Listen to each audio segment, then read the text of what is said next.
places. A few more questions? Captain Mook? Yeah, Margaret, you know, I spoke about the Marine Charrette of Fort Lauderdale. And Jack Seiler has, I guess, got some company to come in from the outside to look at the visioning of Fort Lauderdale. And on that, those people that are meeting with that, this is called Visioning of Fort Lauderdale at fortlauderdale.com. Yeah, I looked at it. And the marine industry is listed about 16th or 17th of items of interest in the city. I know. I sent him a note, said, whoops, top 5. They're looking for a new logo, you know, to get rid of the Venice of America, boating capital of the world, and replacing that with a new vision of Fort Lauderdale.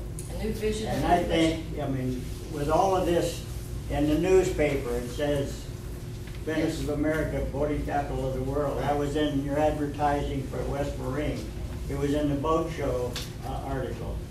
But if we don't get to the city of Fort Lauderdale and get involved with the politics of this city, it just seems to me like the developers and the movers and shakers would like to get rid of the industry and replace it with something else. We'll have the opportunity to speak at election time again, as you won't give you my comments on the City Commission. Right now we're in transit, but we do have them with their city manager, and we do have Romney Rogers, our vice mayor, and people who come and who know and get involved. And we will certainly point out the winners and losers at the holiday luncheon. We'll probably give one of them a thank you and see how that goes. One or two more questions for anybody? I would like to mention that since it's lean and mean times, we're going to have our fabulous luncheon, but I'm going to try not to spend whole bunches more money than I always do. So for those of you who'd like to donate some door prizes, whether it's some free air conditioning work or some pens or some things from your yards that are fun, runway, whatever his name is, Jamie Hart's business, Runway Growers, will always give us our beautiful plants and orchids. But think of something, if you have some giveaways, Green Spoon Martyr usually gives us something. If you have something at your business, or you'd like to donate something from services from your yards, please let me know before the holiday event. And everybody get your tables together. Thanks to all of you big sponsors. And that'll be the 16th. The invitations will be going out as soon as Gateway Insurance helps me design them. Right, Mike? Yes. Mike's going to help with the invitations because he does them so well, and you get RSVPs. And all you have to do is just give us the name of your company and how many people are coming. You don't have to give me all those names. Herb? I've got 2 comments. One, I went and visited Phil's boat, and it is phenomenal. I've been there. And I urge everybody in the room to go over there. One at a time, and call Greg Ike. Give us a holler. We'd love to accommodate you and get you through it. It's what built America. It's entrepreneurialism at the end of the day. No, if you do want to go, call Phil or Greg Ike's here, and they will meet you and take you to it. It really is something, and we're hoping to get Alan. I mean, trying to get Alan West to do the sea trial coming up. Is he? We don't know if he's on board yet. I haven't heard. She said she's working on it and going to get that. Hopefully he'll come to the sea trial. Great. Second thing, we got the raft race this weekend, Saturday. Yes. The New River Raft Race. The bridges will be open, so be careful from noon to 3. Don't try to take your boats upriver during those times. We published them, I think, last meeting.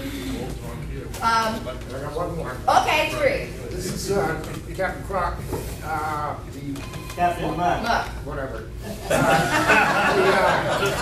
Lauderdale Marina Advisory Board meets on the first Thursday of every month, and it's open to the public.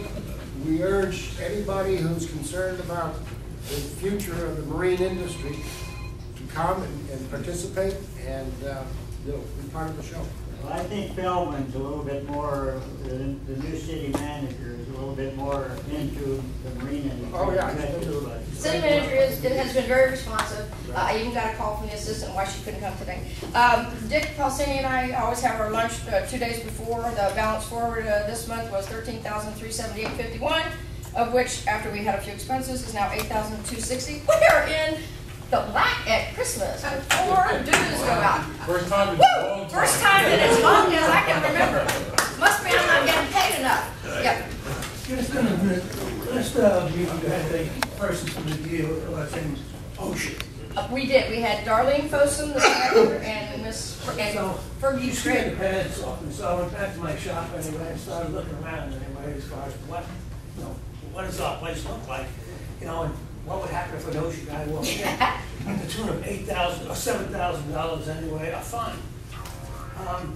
And so she gave us a name anyway as far as the call, University of Florida, South Florida anyway, and we went online, OSHA, and got these discs, books, all the stuff. I had no clue as to what, in God's name, what we are expected as small businesses to deal with anyway, as far as such. So we went ahead and we got a designated person as our OSHA person. We then got these discs. Each one of these guys in our shop had to spend 2 hours watching this thing, signing the paper, when he did it, how he did it, and this type of thing. And then we finally got the people in from the University of South Florida, and they came in and spent 5 hours in our place, walking through every portion of it, saying, this is okay, that's not.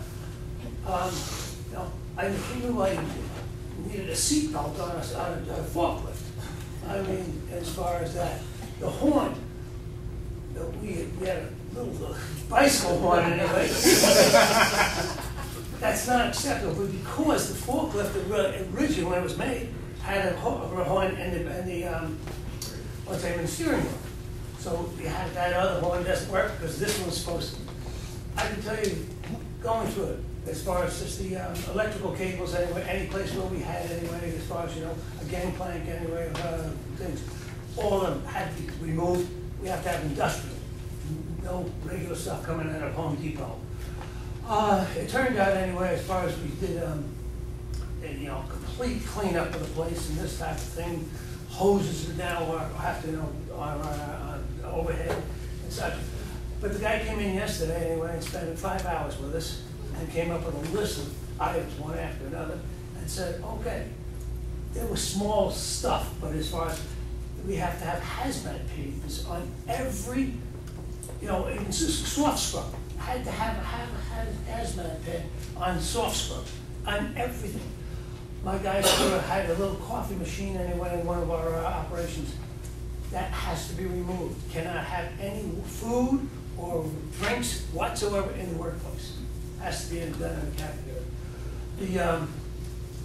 Some of the substance what I'm trying to tell you is that this stuff here is just so voluminous, and for a small business to deal with this, the fire extinguisher, we have to go ahead once a month and have somebody go around and look at every fire extinguisher, look at the cap so that it's in, then sign that on the paper, on the actually extinguisher, as far as it was inspected anyway on the 30th of the month or so. It's good you're coming into compliance. Everybody's going to come and want to know how you did it. I don't think compliance the best. Here's our insurance person. Go ahead. I'm going to take off my insurance hat. Okay. Because for those of you that don't know, the first 17 years of my career, I was the loss control guy from the insurance company that came in and did that 5-hour inspection. So if you have any questions, there you go, you Alex Scott. Right give me there. A call. And for small on our businesses, membership roster, Alex Scott. My agency doesn't farm me out by the hour, but I can sit here and probably name you at least 5 to 6 different people that I know from the American Society of Safety Engineers that will come in for a smaller fee than the OSHA fine and do all that for you if you want to pay them. Or if you have a question about the code, you want somebody just to walk through real quick, I won't do 5 hours for you. But I can come in and tell you, forklift, seatbelt, backup alarm, horn. If you go someplace where it's dark, you got to have lights. The guy has to be certified, trained, has to have a written test, a driving test, propane, whole nother 9 yards. All that stuff I know. And there's other people in the room that know it too. Give me a call. But you're right, it's pay me now, pay me later. Right. That list he gave you, if you would have taken everything on it, minimum fine is $7 grand. 7,000 times how many things on his list? What would it have been? 10. Well, 10. That as far as that's after we went through all the paperwork, after we watched all the discs and things like that, we were still found 10 items. So that would have been $70,000. And as the guy said, he said, OSHA really does not go ahead and put warnings. They don't do warnings. They do not. They only give certificates. They will go in, look at your situation anyway, and give you X number of days to clean it up. That's if the guy's generous and nice. And the other thing is, these things really do help prevent injuries and damage to your property too. So it's not just the fines. Eventually, you can get away with it for years and years and years and not have an accident. But eventually, the law of large numbers will catch up to you. Well, the lady, that she said, I'm coming after the marine industry and small business, because that's where the problems are. Under 25 employees. Big yards, do great, big yards they have people in enough for it, such. Once again, Every day, I have to have, anyway, my forklift driver sign off. Okay. Right. Now you know that we could have had Alex and you could have saved some time. People call me for the strangest things, and if I don't have the answer, I know where to find you. So these are your experts. Thank your panel for taking the time to double.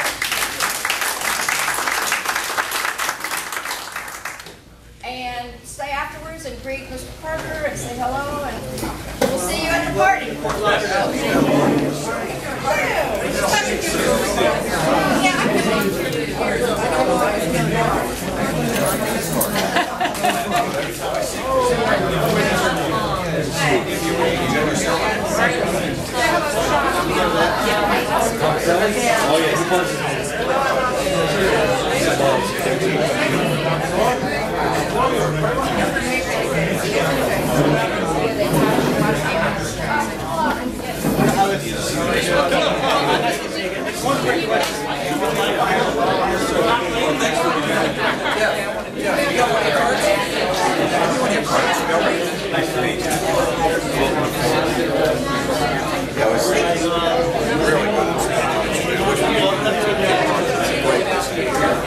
It's South Florida, it's the yachting capital of the world. It really is. I mean, everybody wants to come here. The thing is that the boat yards are drying up and everybody's trying to think that real estate, so we don't have enough.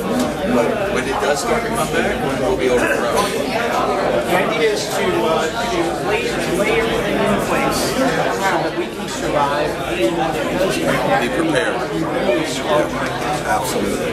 And I think, that tax, where they're all saving the money on the tax, they can now keep the boat here 6 months versus 3. That helps too. I can buy it, you can relax instead of out rushing. one of the things that when that was coming about, it was just really